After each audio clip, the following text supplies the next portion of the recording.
Capítulo 51. Esta carta no pudo dejar de conmover a Emma, y a pesar de estar predispuesta en contra de él, se vio obligada a considerarle de un modo mucho más benévolo, como ya había supuesto la señora Weston. Cuando llegó al lugar en el que aparecía su propio nombre, el efecto se hizo irresistible. Todo lo relativo a ella era interesante, y casi cada línea de la carta que la concernía agradable. Y cuando cesó este motivo de interés, el tema siguió apasionándola por la natural evocación del efecto que había profesado al joven y el poderoso atractivo que tenía siempre para ella toda historia de amor. No se interrumpió hasta haberlo leído todo, y aunque le era imposible dejar de reconocer que él había obrado mal, opinaba que en el fondo su proceder había sido menos censurable de lo que había imaginado. Y había sufrido tanto y estaba tan arrepentido, y mostraba tanta gratitud para con la señora Weston y tanto amor para con la señorita Fairfax, y Emma era entonces tan feliz que no podía ser demasiado severa, y si en aquel momento Frank Churchill hubiese entrado en la habitación, ella le hubiese estrechado la mano tan cordialmente como siempre. Quedó tan bien impresionada por la carta que cuando volvió el señor Knightley quiso que él la leyera. Estaba segura de que la señora Weston no se hubiera opuesto a ello, sobre todo tratándose de alguien que, como el señor Knightley, había encontrado tan reprochable su conducta.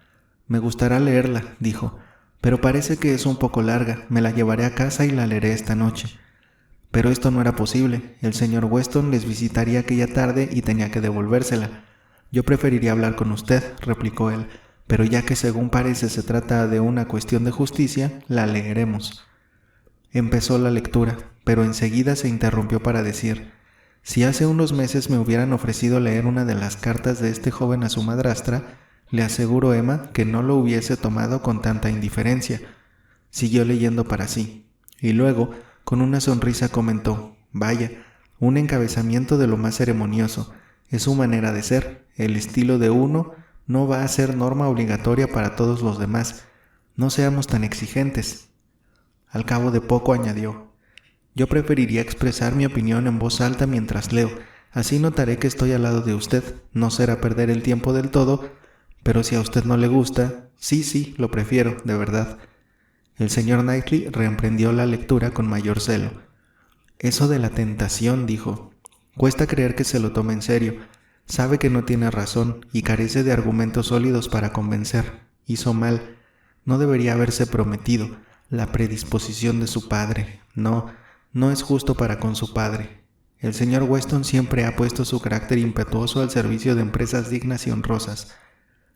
Pero antes de intentar conseguir algo, el señor Weston siempre se ha hecho merecedor de ello. Sí, eso es verdad. No vino hasta que la señorita Fairfax estuvo ya aquí». «Y yo no he olvidado», dijo Emma, «lo seguro que estaba usted de que si él hubiese querido, hubiera podido venir antes. Es usted muy amable al pasar por alto este asunto, pero tenía usted toda la razón». «Emma, yo no era totalmente imparcial en mi juicio, pero a pesar de todo, creo que, incluso si usted no hubiese andado por en medio, yo también hubiese desconfiado de él». Cuando llegó al pasaje en que se hablaba de la señorita Woodhouse, se vio obligado a leerlo todo en voz alta, todo lo relativo a ella, con una sonrisa, una mirada, un movimiento de cabeza, una palabra o dos de asentimiento o de desaprobación, o simplemente de amor, según requería la materia. Sin embargo, después de unos momentos de reflexión, concluyó diciendo muy seriamente: «Muy mal. Aunque hubiese podido ser peor, ha estado haciendo un juego muy peligroso. Tener tanta confianza en que el azar se lo va a solucionar todo. No juzga bien la conducta que ha tenido con usted. En realidad se ha ido dejando engañar por sus propios deseos, sin tener la menor consideración por todo lo que no fuera su conveniencia. Imaginarse que usted había descubierto su secreto no puede ser más natural. Misterio, intriga, todo esto enturbia el juicio. Mi querida Emma, ¿no cree que todo nos demuestra cada vez con más evidencia la belleza de la verdad y de la sinceridad de nuestras mutuas relaciones?» Emma asintió, pero no pudo evitar ruborizarse al pensar en Harriet, a quien no podía dar una explicación sincera de lo ocurrido. «Es mejor que siga», dijo ella. Así lo hizo, pero enseguida volvió a interrumpir la lectura para exclamar: «El piano, eso es algo muy propio de un muchacho de poca edad, demasiado joven para comprender que a veces en un regalo así pesan más los inconvenientes que la ilusión que produce. Sí, Es una idea de chiquillo. No puedo concebir que un hombre se empeñe en dar a una mujer una prueba de su afecto que sabe que ella preferiría no recibir. Y sabía que, de haber podido, ella se hubiese opuesto a que le enviara el piano. Tras esto siguió leyendo durante unos minutos sin hacer ninguna otra pausa. La confesión de Frank Churchill de que se había portado de un modo vergonzoso fue la primera cosa que le incitó a dedicarle algo más que unas escuetas palabras. «Estoy totalmente de acuerdo contigo, amigo mío», fue su comentario. «Se portó usted de un modo imperdonable. En su vida ha escrito usted una frase más verdadera». Y después de leer que seguía diciendo acerca del desacuerdo de ambos y de su insistencia en obrar de un modo contrario a lo que parecía más justo a Jane Fairfax, hizo una pausa más larga para decir: «Eso es increíble, obligarla por el interés de él a ponerse en una situación tan difícil y tan incómoda, cuando su máxima preocupación hubiera debido ser evitarle todo sufrimiento innecesario. Ella tenía que haber exigido una igualdad de circunstancias, y él tenía que haber respetado incluso los escrúpulos poco fundados, en caso de que los hubieran sido, que ella tuviese, y todos eran muy fundados. A ella teníamos que atribuirle un error, y recordar que obró muy mal consintiendo en aquel compromiso, tolerando el que se le pusiera en una situación que solo podía traerle sinsabores». Emma sabía que ahora estaban llegando al pasaje en que se hablaba de la excursión a Box Hill, y se sintió incómoda. Su actitud había sido tan poco digna en aquella ocasión. Se sentía profundamente avergonzada y un poco temerosa de que él volviese a mirarla. Sin embargo, lo leyó todo sin pestañear, atentamente y sin hacer el menor comentario, exceptuando una rápida mirada que dirigió a Emma y que fue solo instantánea, porque tenía miedo de apenarla. No se hizo la menor alusión a Box Hill. «La delicadeza de nuestros buenos amigos, los Elton, no queda muy bien parada», fue el siguiente comentario. «Comprendo la actitud de él. Vaya, de modo que ella se decidió a romper definitivamente un compromiso que solo había traído sinsabores y desdichas para los dos, que lo consideraba deshecho. ¿Cómo se ve aquí que ella se daba cuenta de lo reprobable de la conducta de él? Bueno, desde luego este muchacho es de lo más... Espere, siga leyendo, ya verá cómo él también ha sufrido mucho».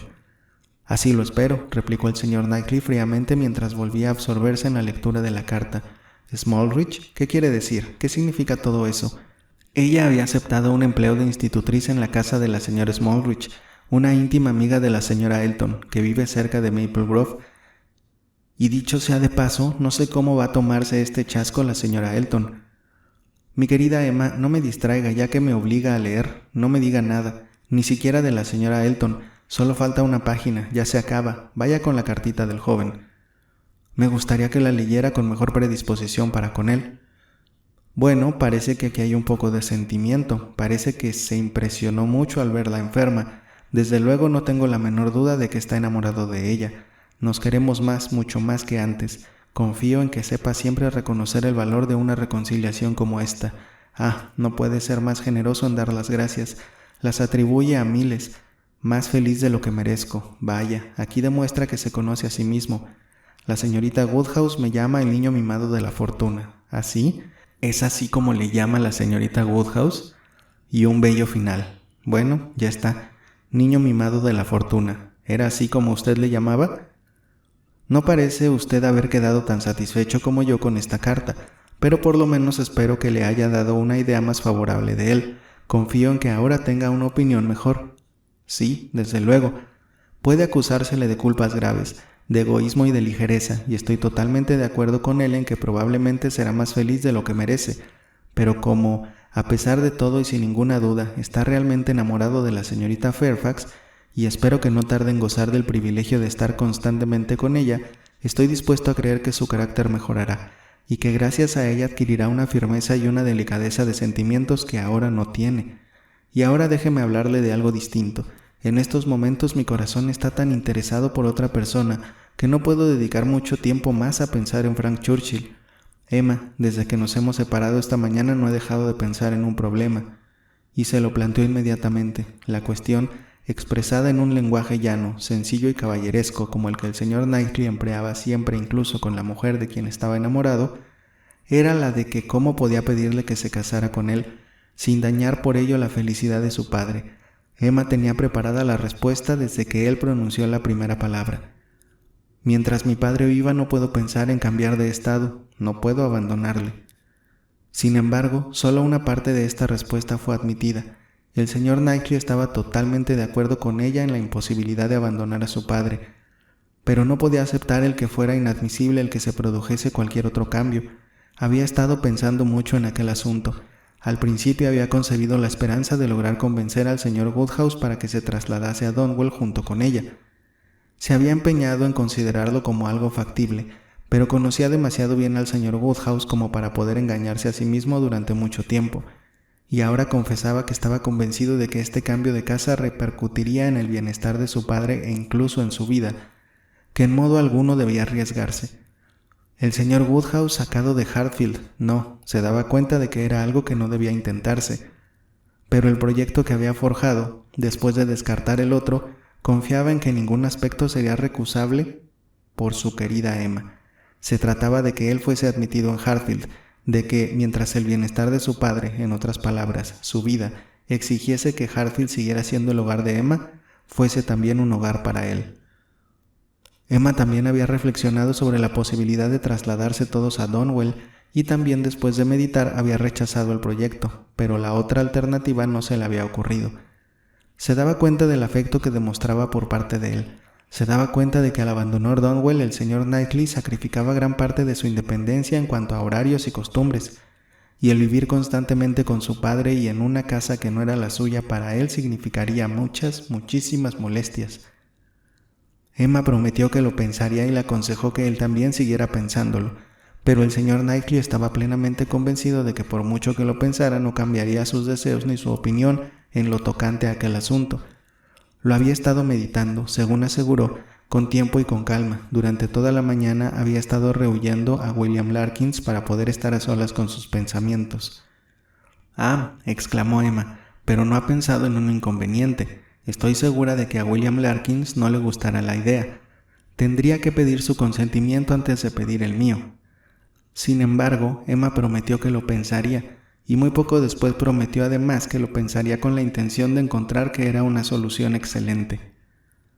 Es digno de notarse que Emma, al considerar ahora desde innumerables puntos de vista la posibilidad de vivir en Donwell Abbey, en ningún momento tuvo la sensación de perjudicar a su sobrino Henry, cuyos derechos como posible heredero tiempo atrás tanto la habían preocupado.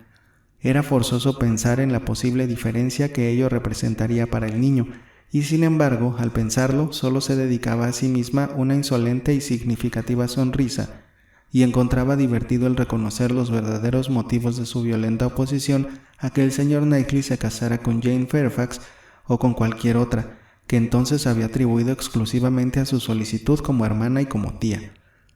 En cuanto a aquella proposición suya, aquel proyecto de casarse y de seguir viviendo en Hartfield, cuanto más lo pensaba, más alicientes creía encontrarle.